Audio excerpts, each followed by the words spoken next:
What's up, people? Welcome back to another video. I hope you all are doing good. This is Gufran, and you're watching the Indian Grad in Germany. If you're new to this channel, consider subscribing. And without further delay, let's start with today's video. So today it is another new podcast after a long time. I think after 2 months or something. And I thought, why not to start after 2 months with something big, something motivating, and something that inspired me. So in today's video, I have with me Jash. He is an alumni from our course, which is Masters in Management. And regarding his journey is like a thing which motivated me to start this course and everything. Because last year when I was applying to this course, I had a conversation with Jash, and the thing like he explained me that time, it struck me, and I thought, why not to go through to this course, because his journey was amazing. And I was observing him and his journey since last one year or something, and now he's working in a firm. So without just giving his introduction, this is the first time I'm giving introduction for someone. So we'll go through his LinkedIn and we'll discuss about it. Jash started his Masters in Management course in 2018. He had some experience in India, but I think that was not that much, right, Jash? Yeah, it was just internships. Yeah, he did only internships. So, for example, he did some 2 months internship in L&T. Then after that, he did 10 months of engineering trainee program in a company. And after that, he did some 3 months of internship in Hyundai. And then he started his course. So he completed his bachelor's in 2016. And right after that, in 2017, he started this master's in management course.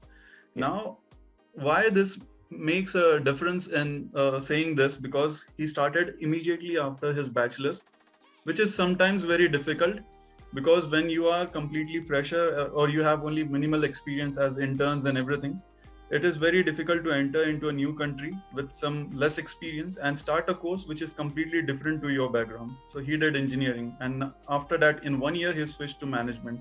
So now we'll move forward in the experience, then we'll talk much in detail. Then he started with a big company which is Munich RE, which is located in Munich. He did internship there for 9 months, and that too in strategic and business development.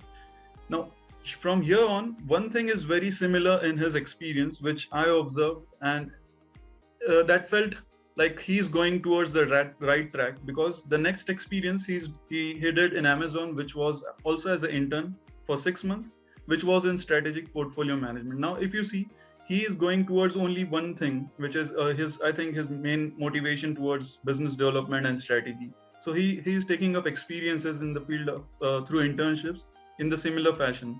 After that, he completed his thesis similarly in strategic and international management.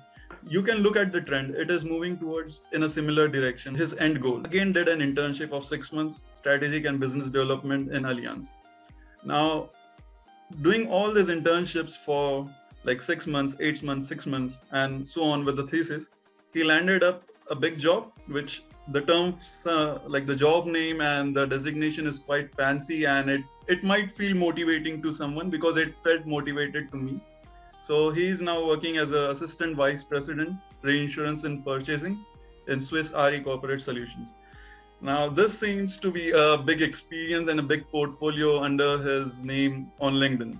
So we'll move towards Jash and we'll discuss more on these things. So Jash, now me giving your brief introduction, you should now add up something to this.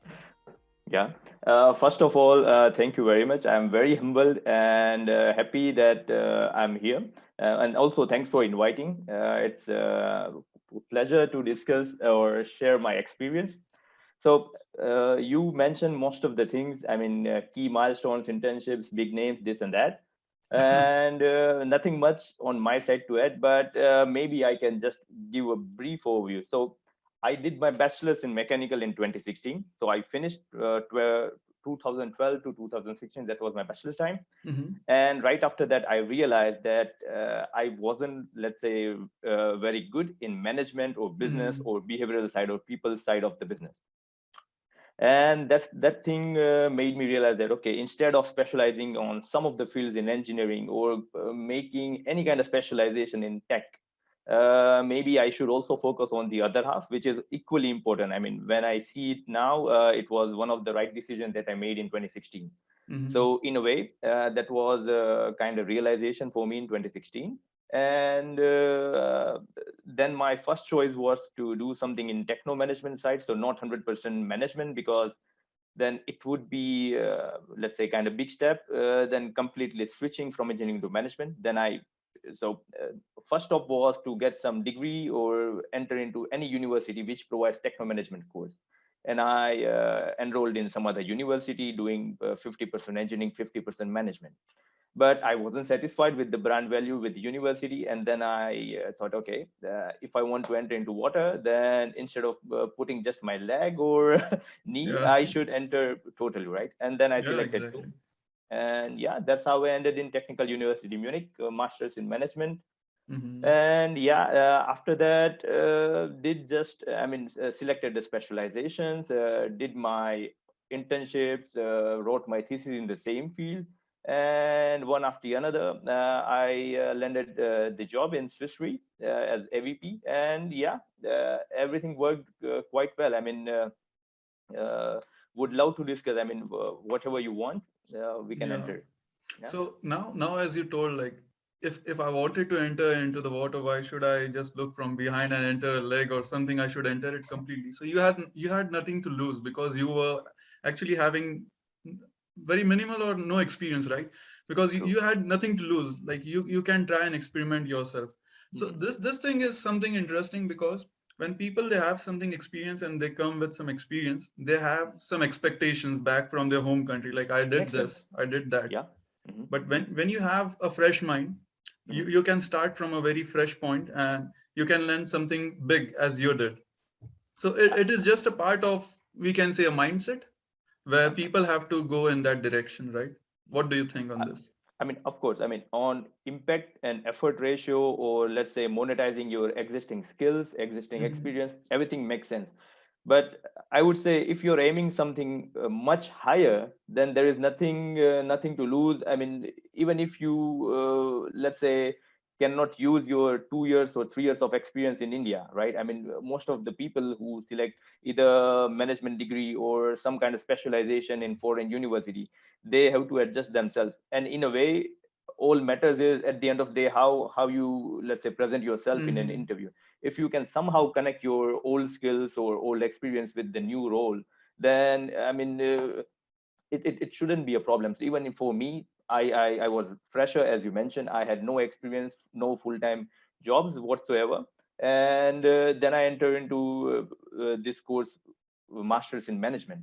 But even from the very first month when I started applying and yeah, got this internship, I used my engineering internships, and I used this somehow. Yeah. For me, it was strategy and corporate business development. It's something that I didn't had in my portfolio Mhm. or in my resume so far, but I was somehow able to manage that. Yeah. Being an engineer, I have analytical skills, or data-wise, I'm very sound. Logical reasoning and those things won't be a problem. And maybe that's something also that's useful for strategy. And in a Yeah. way, you can always connect yourself, right?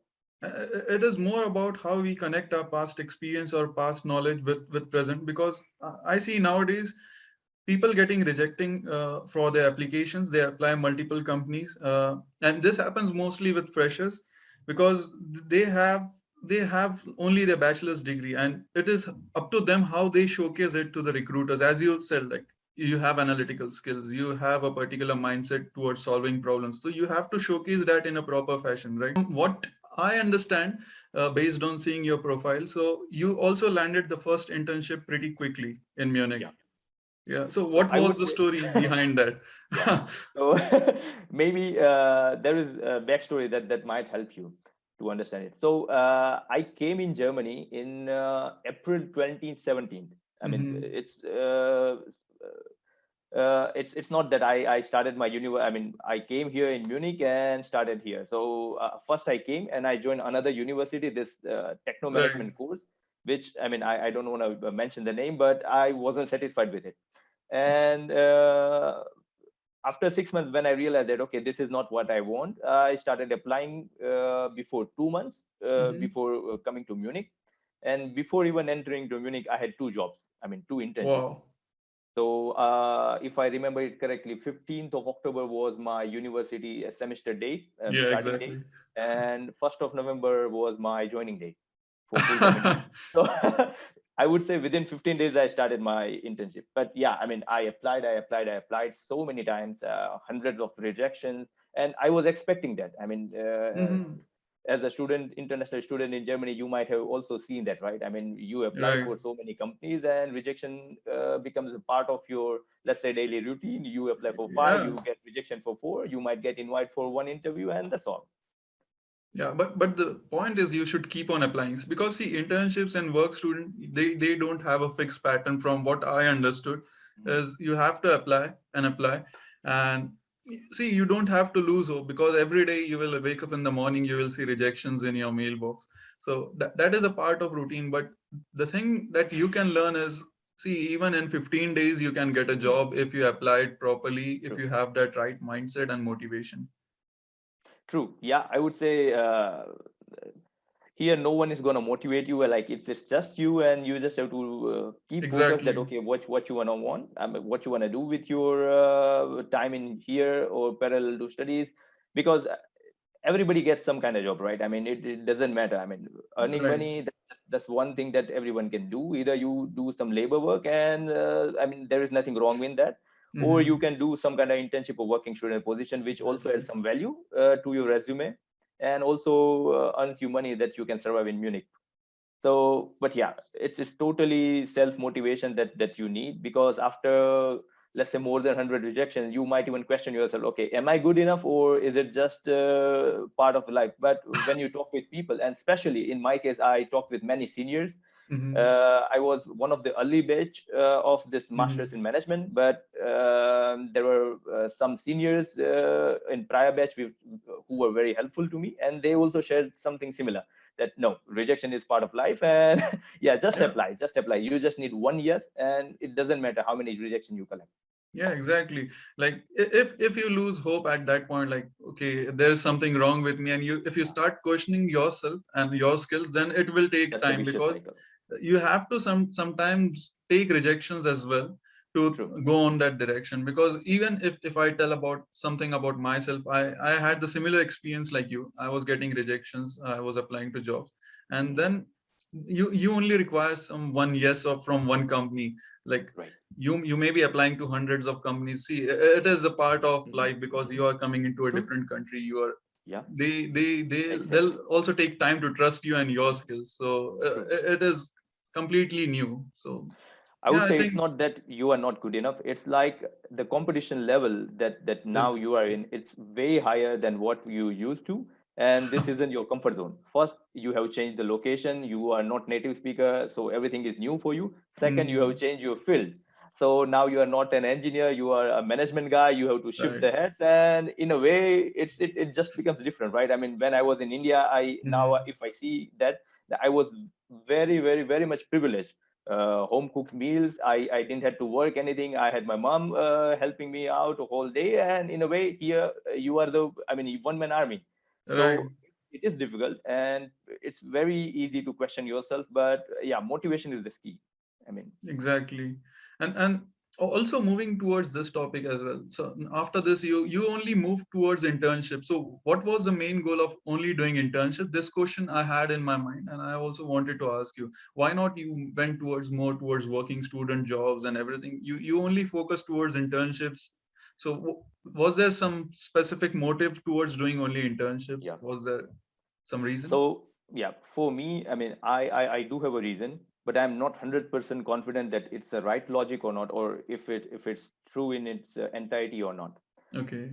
I have realized, or I have seen, maybe you can also comment or question on that, but if you do working student position, which is like generally part-time job, and it's like 20 hours per week, and Hmm. full-time job is 40 hours. So if you do this working student position, then the level of work or responsibilities that you get is way lesser than what you get when you are doing a full-time internship. So what I meant is, as an intern, you become a part of a company, part of a team. They don't Hmm. consider you as somebody who is there just to do some work for 2 days, and then it's not going to be there. So if you do internship, they consider you as a somebody reliable teammate, and then you also get very, let's say, you also get some kind of ownership of project or of task. Right. And in a way, the learning path was better for me being an intern than a working student. So I always choose specifically that internship. So my first job in Munich Re, it's supposed to be working student position, but then I talked with my manager and I somehow convinced them that no, if I accept this Mhm. offer, then it should be internship, not a working Internship. student position. Yeah, that makes sense, because as you told, in now I'm working as a working student, so I know, like, for working students it is like 2 days or 3 days a week, and it's the regular duties they perform. But internship is more like focused towards a regular job. We can say it is more like a regular job. You do regular duties and so on. Even And like also, mhm, we can say in some working student jobs, it is like you get some work, but again so true. internship is more focused oriented towards daily activities. You get your own Mhm, projects sometimes, and yeah, so it true. makes sense. I some up to some point I agree to your answer as Yeah. well. At the end of internship, you also receive this experience certificate or internship certificate, which Right. also mentions not only the skills that or the task that you did in there or skills you developed, but also your own project that you executed or your own results. And if you somehow, Okay. let's say, I mean, in most of the cases, HR are, I mean, companies are pretty good in writing it, but you can also mention that, okay, which are the things that you want to put Mhm. on those experience letters. And if you somehow quantify or monetize those things that okay, I have done this, and by that company saved or earned or did some xyz millions of numbers, Mhm. then it will help you. I mean, first it will increase your confidence, and second, something you can use for your full-time job. So in my Right. case, I monetize all of those certificates, experience letters in getting my full-time job. Yeah, so we'll surely come towards that full-time job point as well now. So moving after all this, see, you started in 2017 and you ended up completing your master's in 2020, a big Mhm. duration of 3 years. So sometimes many students they ask me, or even sometimes I get this thought in my mind, like, is it good to extend our masters more than 2 years and complete it in 2.5 years or 3 years? Is it really make sense? So what is your take on this point?